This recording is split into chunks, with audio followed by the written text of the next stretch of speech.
I speak to you today with a deep and overwhelming sense of sorrow. For more than 30 years, the world believed the story ended in that Paris tunnel. The royal marriage had collapsed, the princess had walked away, and all that was left was grief and unanswered questions.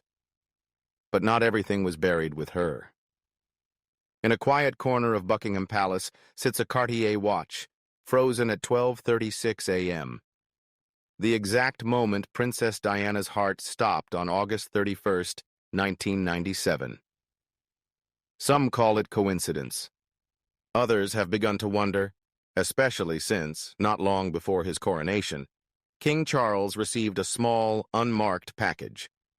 Inside was Diana's antique mahogany jewelry box, not the sort of ceremonial piece displayed at state banquets, but something far more personal. Beneath the lid lay a handwritten letter that stopped Charles in his tracks. It revealed more than jewels. It carried a truth Diana had kept to herself. A truth that would change everything Charles thought he knew about their past, their love, and her final days. This was no mere keepsake. It was the beginning of a reckoning. On the morning of March 15, 2024, Buckingham Palace moved as it always did. In his private study, King Charles worked through his routine, surrounded by briefing papers, coronation plans, and the endless constitutional duties that filled his days. These rituals brought him a sense of order and control. Then Sir Clive Alderton, his private secretary, entered with the usual stack of letters, invitations, and official envelopes. But among them was something different, a small rectangular parcel. No return address, no royal seal, just a faded light blue wrapping and an old-fashioned label. The handwriting, though faint, was unmistakable to Charles. He recognized it instantly. "Should I have it checked by security?" Alderton asked, picking up on the sudden shift in the king's demeanor. Charles shook his head. "No, leave me." When he broke the seal, he found a small carved box marked faintly with the Spencer family crest. As he lifted the lid, a familiar scent filled the air. Jasmine and rose water, Diana's favorite perfume.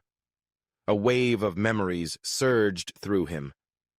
Resting inside was an envelope with his name written in her hand. For a long moment he simply held it, tracing its edges, reluctant to open it, as though disturbing it might break the fragile thread that connected them.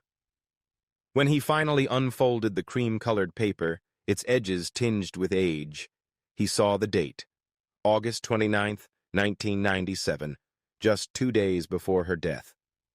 The first line hit him like a blow. "I'm already gone, Charles." The words blurred as his eyes filled, emotion breaking through walls he had kept in place for decades. But before we continue, we'd love for you to hit the subscribe button if you're enjoying this video. If you just did, we truly appreciate it. Now, let's get back to the main content. Not in public, not even behind closed doors. He forced himself to keep reading. "I left you something that carries the truth I could never bring myself to say out loud. I knew it would break you. Not because I didn't want to tell you, but because it broke me first." She wrote of their love as something once real, untouched by the shattered public narrative that dominated the headlines. It was hidden beneath layers of duty and deception, a love that had never truly died.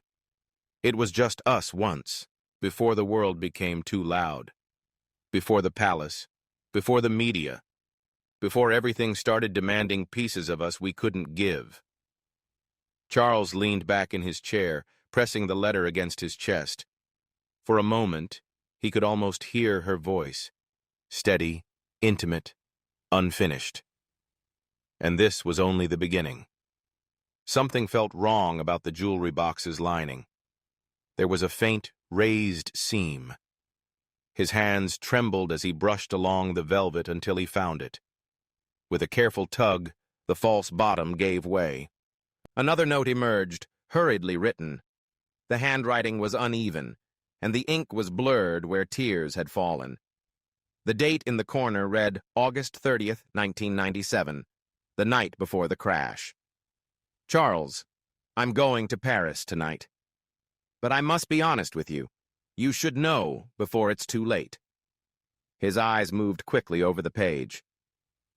"James was not the father of the child I lost in December 1985. You were. She was our daughter." For an instant, everything stopped. The air in the room thickened. The floor seemed to disappear beneath him. A daughter. One he had never even known existed. She explained how the pregnancy had been kept secret. She had feared telling him, worried he might not want another child, that he would see it as a trap. She hadn't wanted pity, only to protect what was left of their bond. "I named her Elizabeth Rose, for your mother, Elizabeth, and my middle name, Rose. She rests near the old oak tree at Althorpe. I buried her quietly, just the priest and me. No headlines, no cameras, only grief." Charles gripped the letter tightly, his knuckles white, as memories of that winter came rushing back. Her sudden withdrawal, the signs he had ignored, the pain she had kept hidden. Diana had carried that loss alone for years. Now he was mourning her all over again. For several minutes he sat in stillness, holding the letter against his chest, struggling to catch his breath. It wasn't just grief. It was regret, guilt, and the crushing knowledge of how much he had missed. Their silence had concealed more than pain. It had buried their child. He reached for the small velvet pouch tucked beneath the note. Inside was a delicate locket, cool and smooth in his palm. She had chosen it carefully, quietly, for herself. When he opened it, the world seemed to stop. The locket's design was simple and unpretentious, a single diamond at its center. Elegant, but never meant to draw attention. On one side was a photograph from their engagement. He and Diana, young, radiant, untouched by scandal. Something stirred inside him as he gazed at it, a reminder of who they had been before it all unraveled. On the other side was a blurry ultrasound image, a faint outline of a child. It took him a moment to register what he was looking at. When he did, the air rushed from his lungs in a single crushing breath. It was real. Diana hadn't only written about their daughter. She had preserved proof, hidden and safeguarded for decades. He cradled the locket in his palm as though it were fragile crystal. It wasn't a royal heirloom, nor something meant for public display. It was a private memorial, a mother's tribute to the father who had never known. For the first time in decades, Charles wept without restraint. For Elizabeth Rose, the daughter he had never named. For Diana, who had carried her grief in silence. For all the years he could never reclaim, the comfort he had failed to give, and the words left unspoken. This jewelry box was more than a relic from the past. It was Diana's truth, hidden away until the moment he was ready to face it.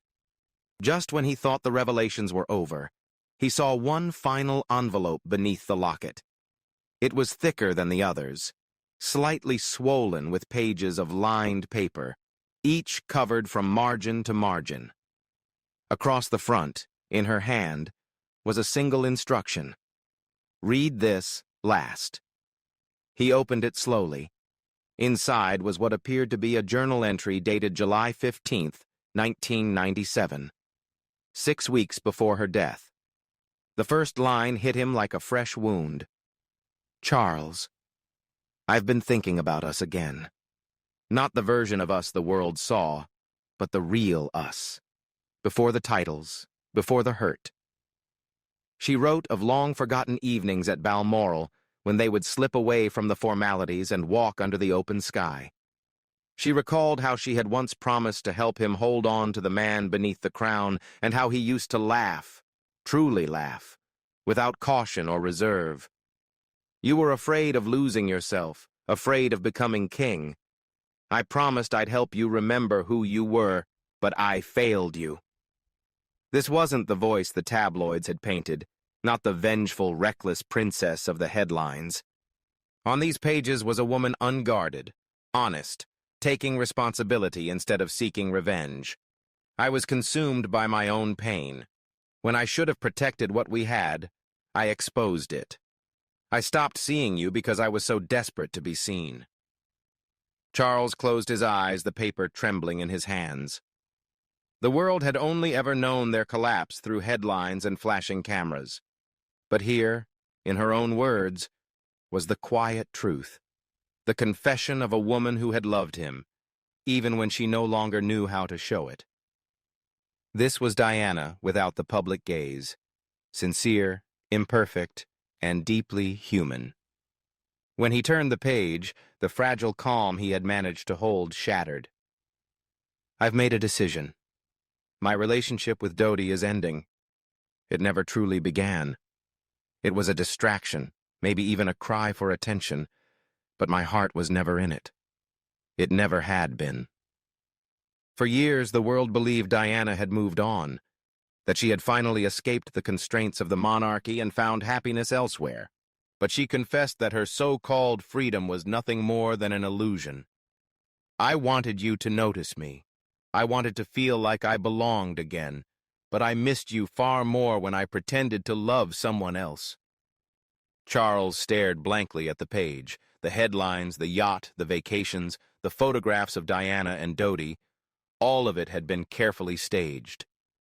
Beneath the public show was a woman searching for the only place she had ever felt safe, with him. I've asked for a meeting, just you and me. No press, no palace.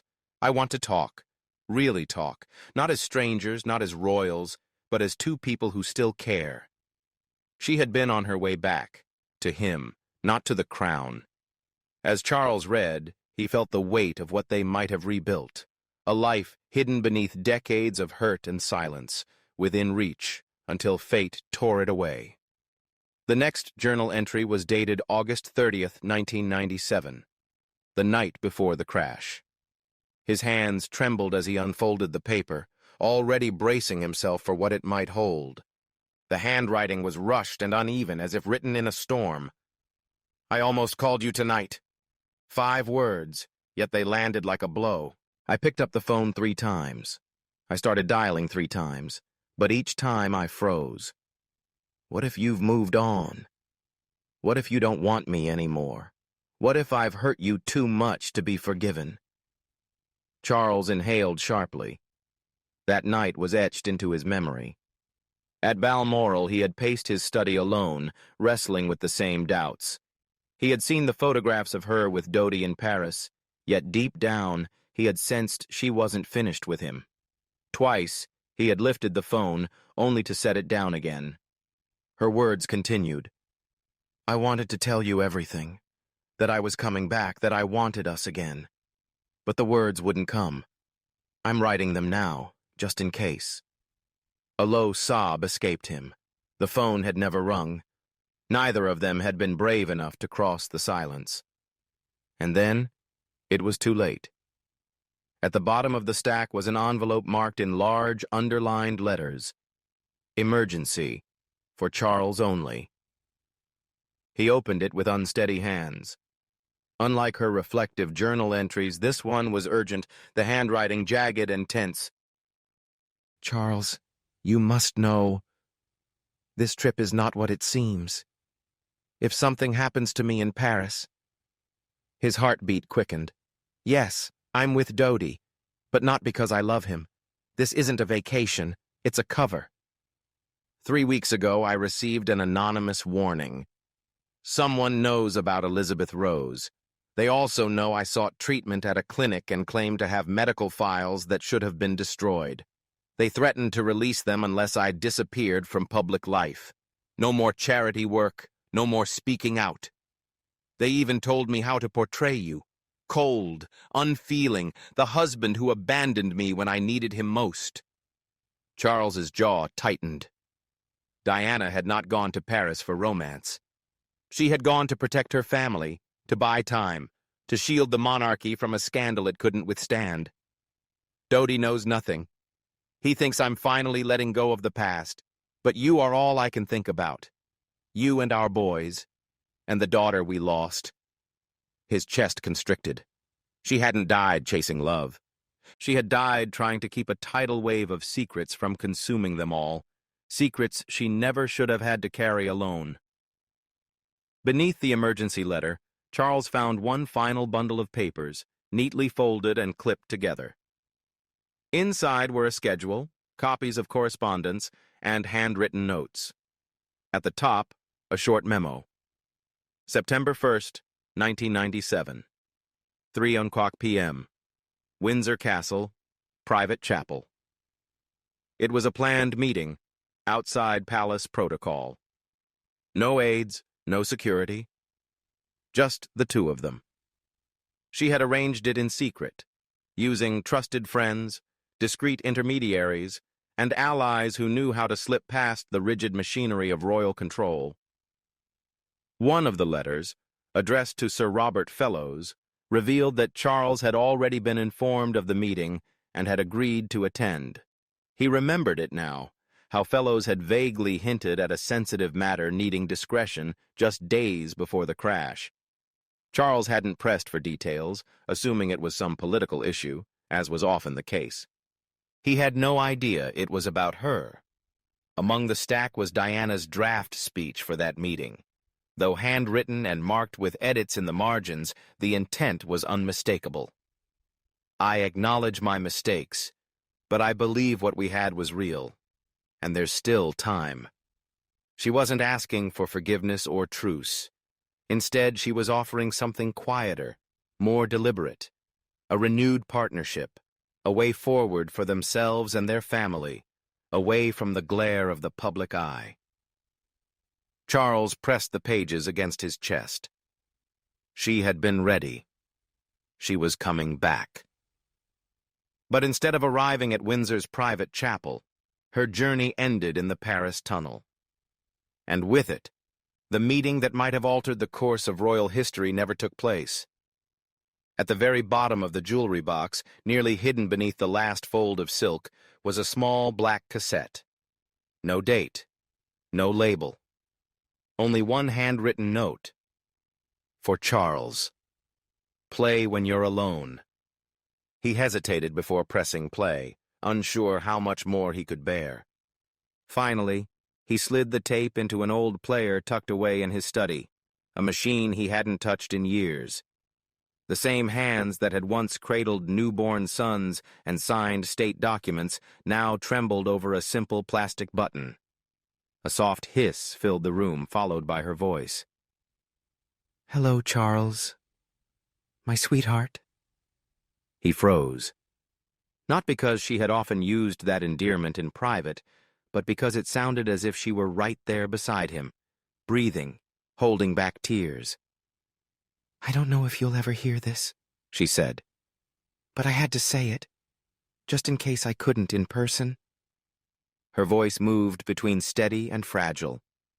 She spoke of their sons' births, of late-night walks at Highgrove, of the way he once made her feel like the only woman in the world. Then her tone shifted. "Charles, I was angry. I was afraid. But my love for you never changed. Even when I pretended it had. Even when I hurt you. You were always the one." The tape clicked to a stop, leaving him surrounded by the fragments of a life he had forgotten he was still mourning. He had never met their lost daughter. He had never truly had back the wife he once knew. The love story the world thought it understood had been nothing like the truth. Diana had left no bitterness in that box. What she left was the truth, and a chance even now for Charles and perhaps the world to see her as she really was, flawed, brave, loving, deeply human. The jewelry box now rests behind a locked panel in Buckingham Palace, not to hide it, but to protect it.